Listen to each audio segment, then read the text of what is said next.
된 자여 주의 오심을 예비하라. 다시 오리라 말씀하신 주의 약속을 기억하라. 오직 주님과 연합한 자 그날에 영원히 함께하리. 땅에서 주님과 동행한 자 주와 영원히 동행하리. 인내의 말씀을 지키는 자 환난을 지나 이기리니. 자기 두루마리를 빠는 자들은 생명나무 나아가며 그 성에 들어갈 권세 얻으리.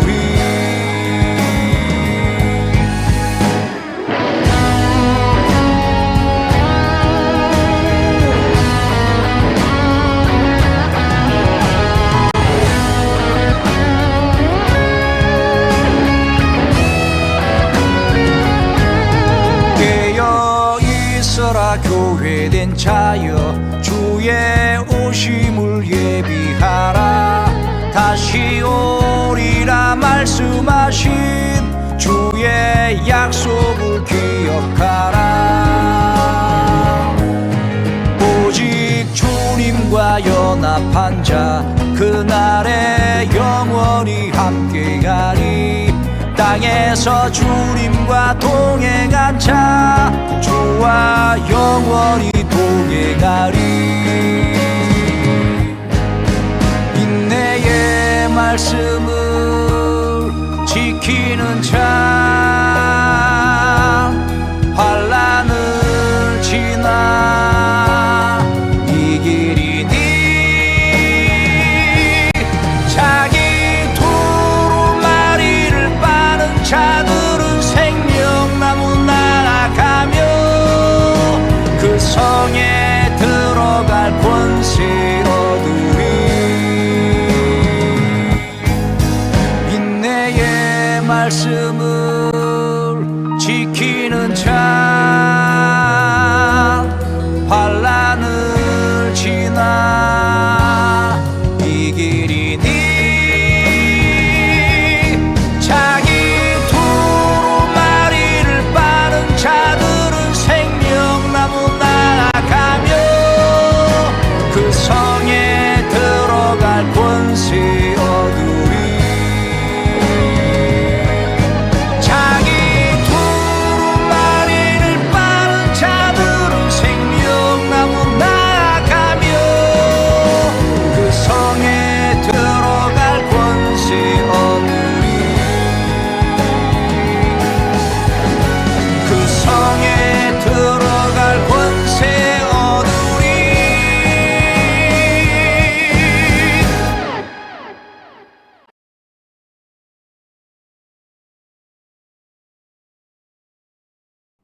감사합니다. 2024년 2월 18일 사랑하는 주님의 백성들에게 주시는 말씀은 준비하신 이방인의 사도입니다. 자, 성경 말씀은 사도행전 9장 15절에서 19절 말씀입니다.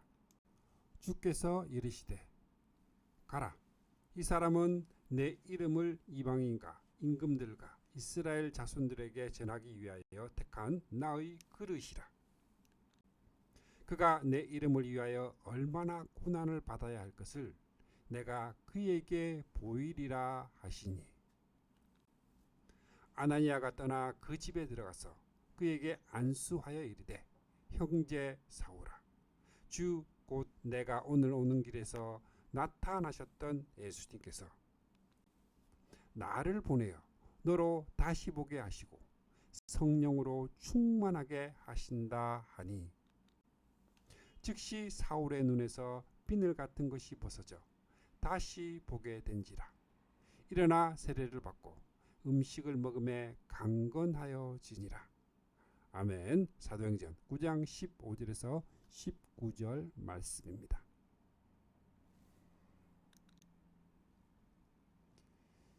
이제 이방인의 사도로 사울을 불러서 준비하게 하신 하나님입니다.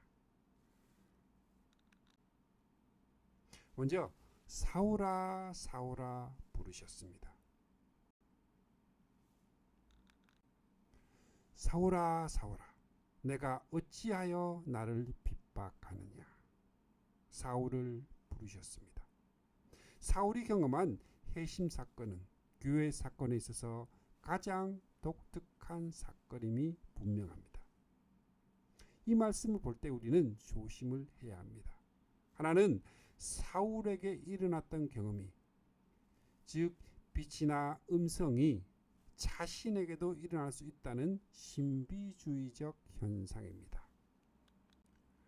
다른 하나는 하나님의 초자연적인 능력을 무시하려는 합리주의적 현상입니다. 우리는 이 두 가지가 교회를 동시에 위협하고 있는 시대에 살고 있습니다. 두 가지 모두를 경계해야 합니다. 체험의 당사자인 바울은 자신의 경험을 어떻게 해석을 하고 적용시켜주고 있는지 관찰해 본다는 것은 가장 건전한 방법이 될 것입니다.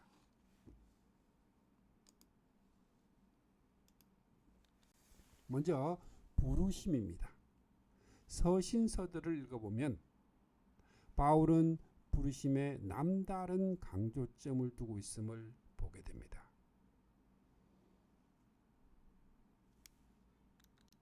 예수 그리스도의 종 바울은 사도로 부르심을 받아 하나님의 복음을 위하여 택정함을 입었으니 하고 자신을 소개합니다. 그런데 부르심을 자신과만 연결시키고 있는 것이 아니라 너희도 그들 중에서 예수 그리스도의 것으로 부르심을 입은 자니라.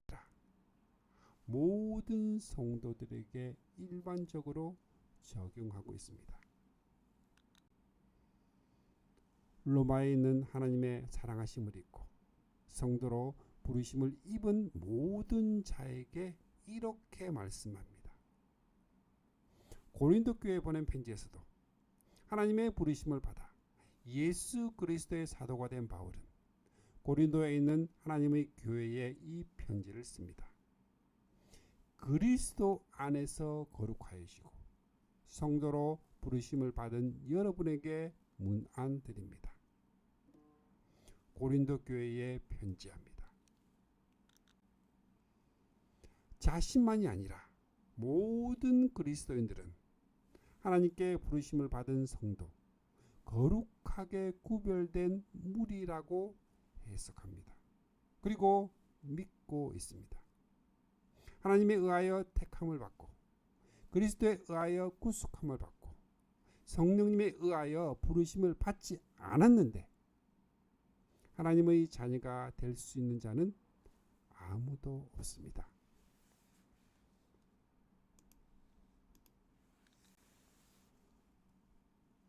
부르심을 받지도 않았는데 누구의 마음대로 나 여기 있습니다 하고 나설 수 있는 자는 없습니다. 부르시는 음성을 육신의 귀로 들으려고 애태우지 마십시오. 중요한 것은 음성이 아니라 하나님의 약속의 말씀입니다. 다음으로 빛의 비추임입니다. 사도 바울은 이 확고한 믿음을 가지고 있습니다. 어두운데 빛이 비치라 말씀하셨던 그 하나님께서 이렇게 말씀합니다. 이는 분명 창세기 1장 3절 말씀을 염두에 두고 한 말씀입니다. 땅이 온전하고 공허하며 흑암이 깊음 위에 있고 하나님의 영은 수면 위에 운행하시니라. 그런 상황에서 하나님께서 빛이 생겨나 하니 비추어라 명령하시자 빛이 생겨나 하니 비추었습니다. 이처럼 어두운 데에서 비추어라 하시던 그 하나님께서 예수 그리스도의 얼굴에 있는 하나님의 영광을 아는 빛을 우리 마음에 비추어 주셨다 해석을 해주고 있습니다. 이는 참으로 놀라운 통찰력입니다. 우리는 창조기사에서 낫을 주관하는 태양을 네 번째 날에 가서 지으셨습니다. 자, 그렇다면 첫째 날에 빛이 있으라 하시니 빛이 있었고 한 그 빛, 그 빛은 무슨 빛일까요?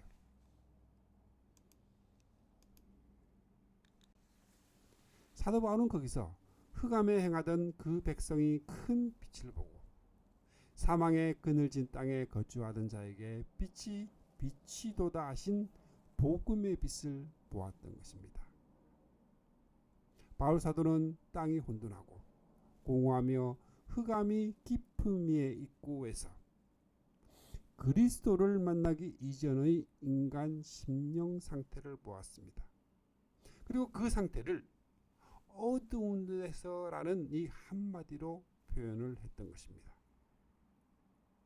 그렇기 때문에 어둠 속에서 빛이 비춰라 말씀하신 하나님께서 우리의 마음속을 비추셔서 예수 그리스도의 얼굴에 나타난 하나님의 영광을 아는 지식의 빛을 우리에게 주셨다 말씀합니다. 사도는 이를 방해하는 세력도 있음을 지적을 합니다.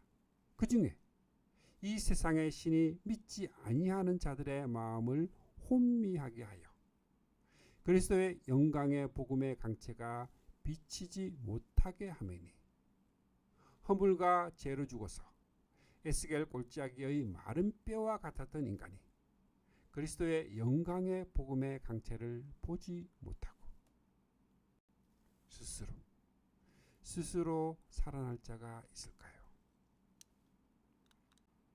사도 바울은 자신만이 이 빛을 보았다 말씀하지 않습니다.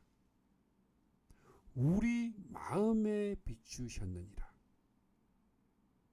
그가 그리스도인이라면 아무리 미천한 자라도 어둠 속에서 빛이 비춰라 말씀하신 하나님께서 우리의 마음속을 비추어 주신다고 말씀합니다.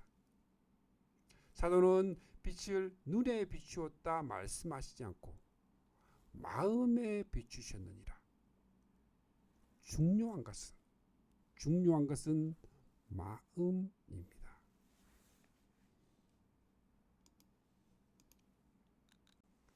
히브리서 12장에 보면 너희는 잃은 것이 아니라 그러나 너희가 잃은 곳은 하고 두 경우를 대비를 해서 말씀하고 있습니다. 율법 아래에 있던 성도들에게 만질 수 있고 불이 붙는 상가, 나팔 소리와 말하는 소리 등 오감으로 느낄 수 있는 것으로 주어졌습니다. 그러나 신약의 성도들에게는 그런 것이 아니오 합니다. 시온산에 살아계신 하나님의 도성인 하늘의 예루살렘 등 신령한 것들로 주어졌다 말씀합니다. 눈에 보이는 빛만이 빛은 아닙니다. 귀에 들리는 소리만이 소리는 아닙니다. 그렇기 때문에 사도는 그 빛을 우리 마음에 비추셨느니라 말씀합니다. 보고 들어야만 믿겠다는 사람은 시온산이 아니라 신의 산으로 가야 합니다. 그러나 한 가지 경고해 둘 것은 신의 산 경계를 범했다가는 죽임을 당한다는 사실을 명심하십시오. 육신의 눈으로 그 빛을 보지 못하였고 육신의 귀로 그 음성을 못 들었어도 우리가 확신하는 것은 내 심령에 그리스도의 영광의 복음의 강체가 비추어졌습니다. 그러면 나 같은 죄인도 하나님께서 지명하여 불러주셨다는 고백이요 믿음입니다. 주님께서 사울을 이처럼 특별하게 부르심은 그에게 복음을 담대히 전하게 하시려는 뜻이 계셨기 때문입니다. 바로 이런 뜻입니다. 너는 복음을 전파하라. 그때 빛이 그에게 비추어지리라. 내가 너에게 한 것처럼 말이다. 너는 복음을 전파하라. 그때 그를 내가 부를 것이다. 내가 너에게 한 것처럼 말이다. 아멘. 두 번째로 택한 나의 그릇입니다. 해방자요 박해자요 폭행자였던 이 사울을 택하시고 부르심은 전적인 하나님의 주권적인 역사요 은혜입니다. 바울 사도는 나의 나 된 것은 하나님의 은혜로 된 것이라 고백합니다. 하나님께서 주권적으로 사울을 택하셨습니다. 쓰시기 위하여 택하셨습니다. 주께서 이르시되 가라. 이 사람은 내 이름을 이방인과 임금들과 이스라엘 자손들에게 전하기 위하여 택한 나의 그릇이라 말씀합니다. 예수 그리스도의 종 바울은 사도로 부르심을 받아 소명을 받았습니다. 하나님의 복음을 위하여 택정함을 입었으니 사명을 받았습니다. 바울은 소명과 사명에 투철한 사도입니다. 주님께서 아나니아를 그에게 보내십니다. 그가 내 이름을 위하여 얼마나 고난을 받아야 할 것을 내가 그에게 보이리라 하시니, 장차 사도 바울이 주님을 위하여 받게 될 핍박과 환난이 얼마나 극심할 것인가를 암시하는 말입니다.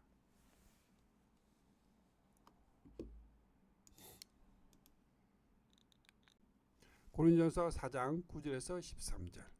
하나님의 사도인 우리를 죽이기로 작정된 자 같이 끄트머리에 두셨으며 바로 이 시각까지 우리가 줄이고 목마르며 헐벗고 메마지며 정처가 없고 우리가 지금까지 세상의 더러운 것과 만물의 찌꺼기 같이 되었도다.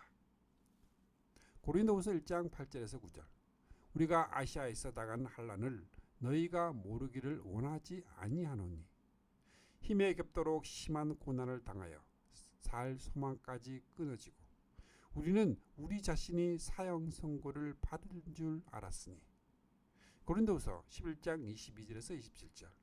내가 수고를 넘치도록 하고 옥에 갇히기도 더 많이 하고 매도 수없이 맞고 여러 번 죽을 뻔하였으니 또 수고하며 애쓰고 여러 번 자지 못하고 줄이며 목마르고 여러 번 굶고 춥고 헐벗었노라. 사도행전 9장 17절 말씀에 아나니아가 떠나 그 집에 들어가서 안수하여 이르되 형제 사울아, 주 곧 내가 오는 길에서 나타나셨던 예수님께서 나를 보내어 너로 다시 보게 하시고 성령으로 충만하게 하신다 하니, 즉시 사울의 눈에서 비늘 같은 것이 벗어져 다시 보게 된지라. 일어나 세례를 받고 음식을 먹음에 강건하여지니라 말씀합니다. 여기에서 잠시 안수와 세례의 연관성을 생각해 보고자 합니다. 먼저 세례의 의미입니다. 성경은 선민 이스라엘의 홍해도화 사건을 세례로 해석해 주고 있습니다. 그들은 홍해를 건너게 하신, 즉 세례를 통하여 바로의 지배로부터 벗어날 수가 있었습니다. 사울은 지금까지 사탄의 진영에 속하여 그들의 음모에 동참했던 자입니다. 이제 세례를 통하여 어둠에서 빛으로, 사탄의 권세에서 하나님께로 옮겨진 것입니다. 이것이 세례의 의미입니다. 다음은 안수의 의미입니다. 안수는 그와 연합하여 하나가 됨을 뜻합니다. 그러니까 세례가 옛 진영으로부터의 떠남을 뜻한다면 안수는 새로운 진영으로의 받아들임을 의미합니다. 주님께서는 아나니아를 보내셔서 사울에게 안수를 베풀게 하심으로 예수 그리스도의 진영으로 받아 주었습니다. 그러므로 아나니아가 박해자요 대적자였던 사울을 감히 형제 사울아 하고 부를 수가 있었던 것입니다. 주 성령께서 하시는 일은 참으로 자상하시고 유익하도록 배려하십니다. 성령님께서는 단독적으로 역사하지 않으시고 아나니아를 통하여 세례와 안수하게 하신 후에 성령으로 충만하게 하셨습니다. 사마리아도 동일하게 역사하셨음을 봅니다. 빌립을 보내셔서 세례를 주게 하시고 사도를 보내셔서 안수하게 하셨습니다. 그리고 성령께서 그 위에 임하여 인을 지셨습니다. 사도 바울은 성도들은 하나님의 택한 그릇이라고 합니다. 우리는 하나님이 택한 그릇입니다. 우리는 이 보물을 질그릇에 간직하고 있습니다. 부잣집에는 금과 은으로 만든 그릇만이 아니라 나무와 진흙으로 만든 그릇도 있어서 값비싼 그릇은 손님을 접대하는 데 쓰이고 값싼 그릇은 부엌에서 허드렛 일을 하는 데 쓰입니다. 이 사람은 내 이름을 이방인과 임금들과 이스라엘 자손들에게 전하기 위하여 택한 나의 그릇이라. 이제 세 번째로 주 예수님을 증거하는 사울입니다. 사울이 다메섹에 있는 제자들과 함께 며칠 있을새 즉시로 각 회당에서 예수님과 하나님의 아들이심을 전파하니 주 예수님을 증거하는 사울입니다. 22절에서도 사울은 힘을 더 얻어 예수님을 그리스도라 증언하여 다메섹에 사는 유대인들을 당혹하게 하니라. 29절에서도 또 주 예수님의 이름으로 담대히 말하고 헬라파 유대인들과 함께 말하며 변론하니. 이제 사울에게는 예수 그리스도가 마음의 중심에 와 있습니다. 보십시오. 사울은 간증을 한다고 자신을 증거하고 있지 않습니다. 예수님이 하나님의 아들이심을 증거합니다. 예수님을 그리스도라 증언하였습니다. 이 점에서 주목하게 된 것은 사울이 다메섹에 있는 제자들과 함께 며칠 있을새 제자들과 함께 있었다 기록합니다. 다메섹에 있는 제자들은 바로 만일 그 도를 따르는 사람을 만나면 남녀를 막론하고 결박하여 예루살렘으로 잡아오려 함이라. 바로 그 사람들입니다. 이제 사울이 그들과는 동일한 지체로 결속되어 있으며 얼마 전까지 사울과 친구였던 그들 유대인들이 사울 죽이기를 공모하더니 사울을 죽이기로 작정합니다. 이것이 세례와 안수와 성령 충만으로 갈라지게 된 것입니다. 사울이 예루살렘에 가서 제자들을 사귀고자 하니 다 두려워하여 그가 제자됨을 믿지 않았습니다. 바나바의 중재로 사울이 제자들과 함께 있어 예루살렘에 출입하며 주 예수님의 이름으로 담대히 말하게 되었습니다. 사울을 회심을 시키는 데 있어서 왜 예루살렘에 있는 사도들을 동원하지 않았을까요? 자, 말하자면 베드로나 요한을 보내어 안수함으로 받아들이도록 하지 않으셨을까요? 그 이유를 갈라디아서 1장 15절에서 2장 10절 말씀을 통해서 알아보겠습니다. 그것은 바울의 사도권에 대한 권위를 세워주기 위한 배려입니다. 만일 바울이 사도들의 안수를 통하여 사도로 세움을 받았다면 사람들에게서 난 것도 아니요 사람으로 말미암은 것도 아니요 오직 예수 그리스도와 그를 죽은 자 가운데서 살리신 하나님 아버지로 말미암아 사도된 바울은 이렇게 말할 수 없었을 것입니다.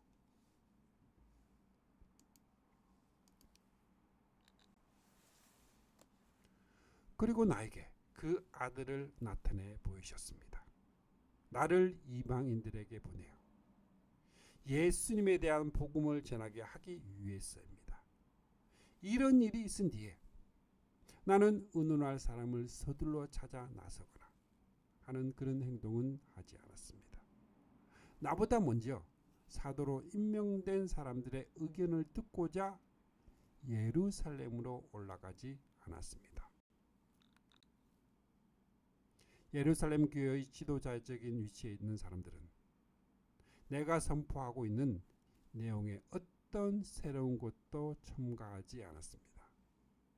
따지고 보면 교회의 주요한 지도자라는 위치가 무슨 대수이겠습니까? 하나님 앞에서는 모두 동등하지 않습니까? 왜 이렇게 말을 해야만 했을까요? 그것은 할례를 주장하거나 적어도 할례자들을 두려워하고 있는 예루살렘 교회를 뛰어넘는 복음의 진리를 보호하기 위해서입니다. 사도의 권위는 곧 그를 통하여 증거되고 있는 말씀의 권위와 직결되는 것입니다. 내가 전한 복음은 단순히 인간의 머리로 꾸며낸 이야기나 꿈 이야기가 아닙니다. 예수 그리스도께서 직접 계시해 주신 것입니다. 만일 사도들의 안수를 통하여 사도가 되었다면 이토록 자유로울 수는 없었을 것입니다. 사울이라는 청년은 주께서 이방인의 사도로 쓰시기 위하여 준비해 놓으신 특별한 그릇입니다. 그를 받아들이는 데는 다메섹에 예비해 놓으신 아나니아라는 제자를 통해 쓰셨습니다. 주 성령님의 자상하시고 빈틈이 없으신 인도하심과 섭리하심의 경탄을 금할 수밖에 없습니다. 사울은 예루살렘을 떠나야만 했습니다.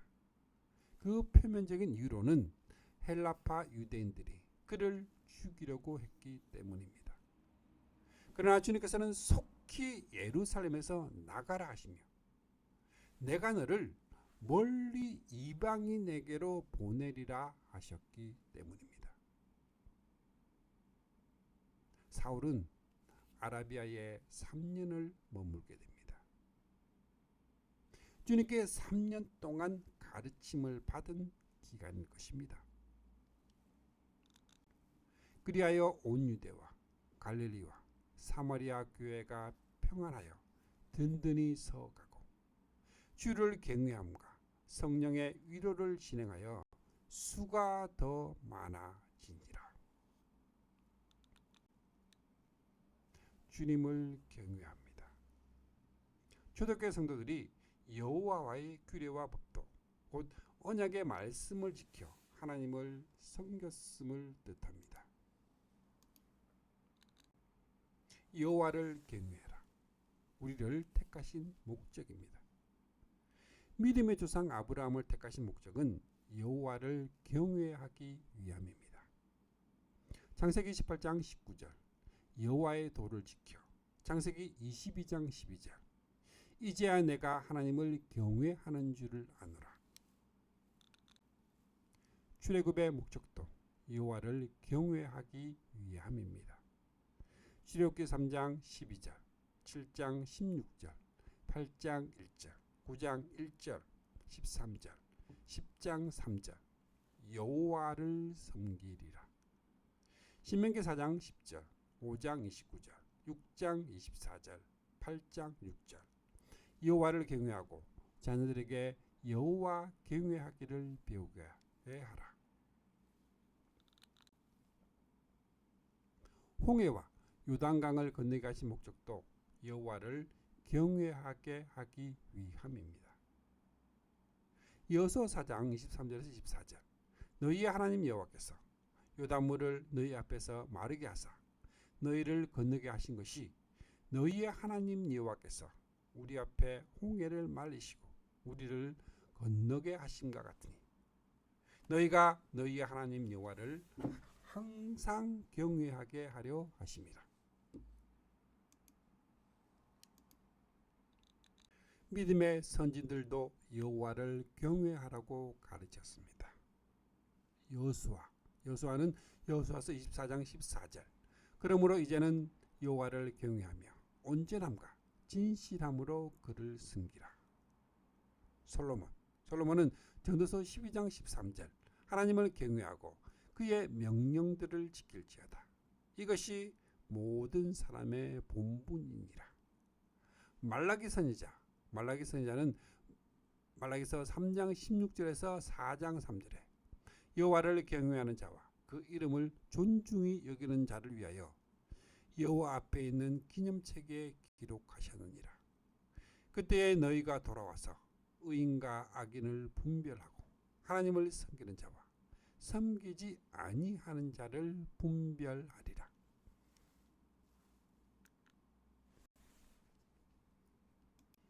규례와 법도를 지키는 것이 여호와를 경외하는 것입니다.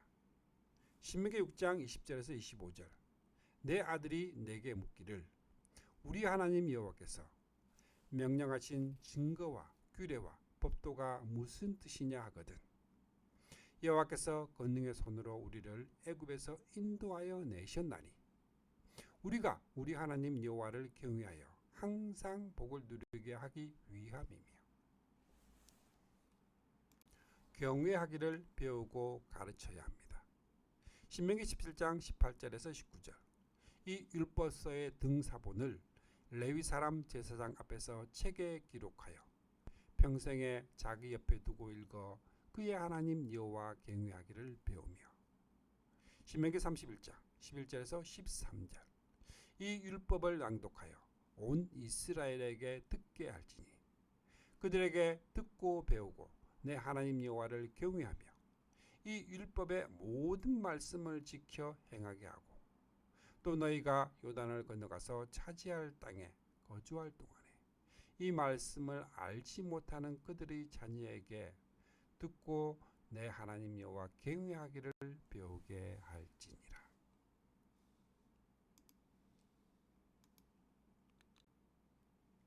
이제 경외하면 받는 보상입니다. 잠언 22장 4절 겸손과 여호와를 경외함의 보상은 재물과 영광과 생명이니라. 잠언 19장 23절 여호와를 경외하게 하는 것은 사람으로 생명에 이르게 하는 것이라. 잠언 16장 6절 여호와를 경외함으로 말미암아 악에서 떠나게 되느니라. 이사야서 33장 6절 내 시대에 평안함이 있으면 구원과 지혜와 지식이 풍성할 것이니 여호와를 경외함이 내 보배니라. 히브리서 11장 7절 믿음으로 노아는 아직 보이지 않는 일에 경고하심을 받아 경외함으로 방주를 준비하여 그 집을 구원하였으니. 찬양 회개 듣겠습니다.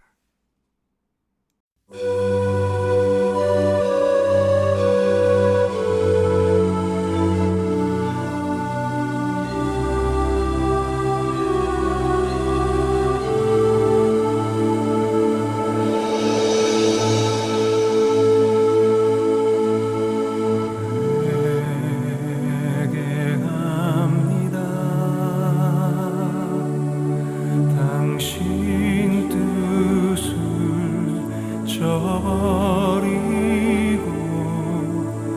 내 마음대로 행했던 시간들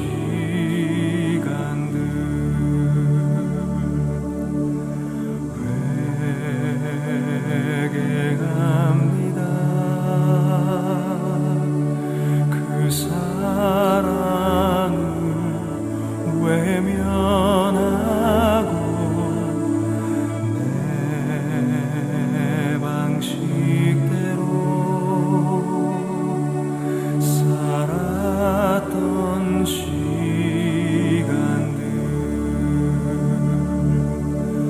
주의 얼굴 내 죄에서 돌이키시고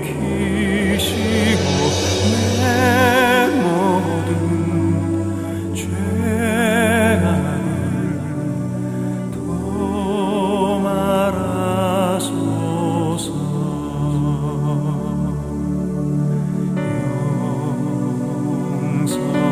용서하소서. 내가 범한 그 죄악들 내가 누려본 세상의 쾌락들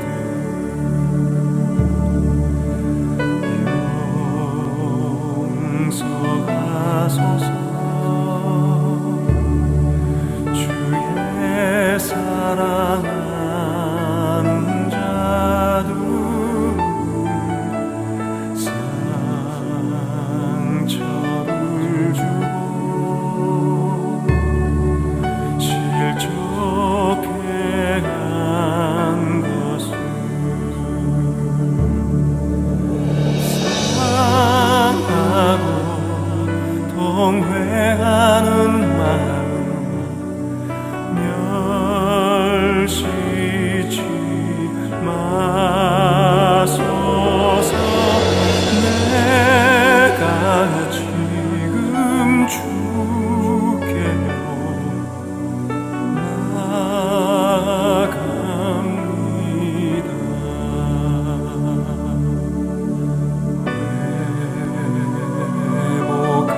회복하소서.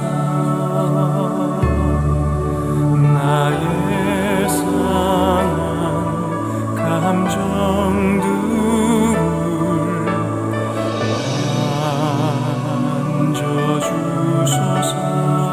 만져주소서. 지킨 내 마음을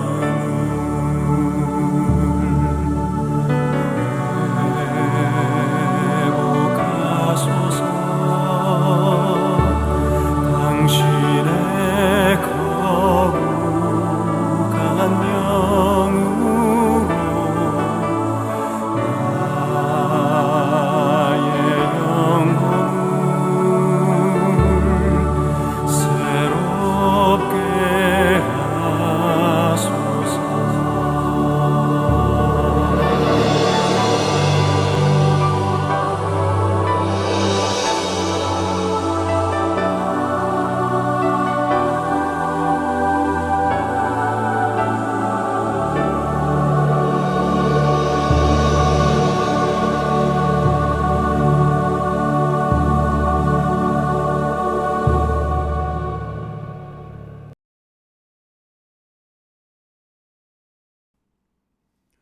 복음은 어느 한 곳에 머물러 있어서는 안 됩니다.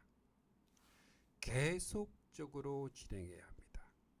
좀 더 적극적으로 말한다면 주님의 말씀이 세상에 속히 퍼져나가서 승리를 거두어야 합니다. 예루살렘에서 시작이 된 복음은 진행하여 온 유대와 갈릴리와 사마리아로 확장되어 나가면서 복음이 전파되는 곳마다 평안이 든든히 서가고 수가 더 많아지는 역사가 일어났습니다. 예수 그리스도의 도를 없애기 위하여 예루살렘을 떠났던 사울은 이제 그리스도의 제자가 되어서 예루살렘으로 돌아왔습니다. 이제 그리스도의 도를 멀리 이방에 전하기 위한 이방인의 사도로 지금 예루살렘을 떠나고 있는 것입니다.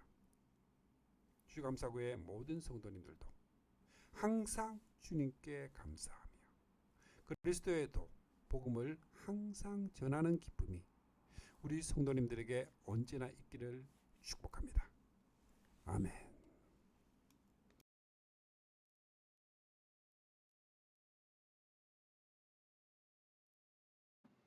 축복합니다. 지금은 우리를 구원해 주신 주 예수 그리스도의 은혜와 하나님 아버지의 거룩하신 사랑과 날마다 우리를 승리하게 하시는 성령님의 역사가 오늘 함께한 주님의 백성들에게 영원토록 함께 있기를 주님의 이름으로 축복합니다.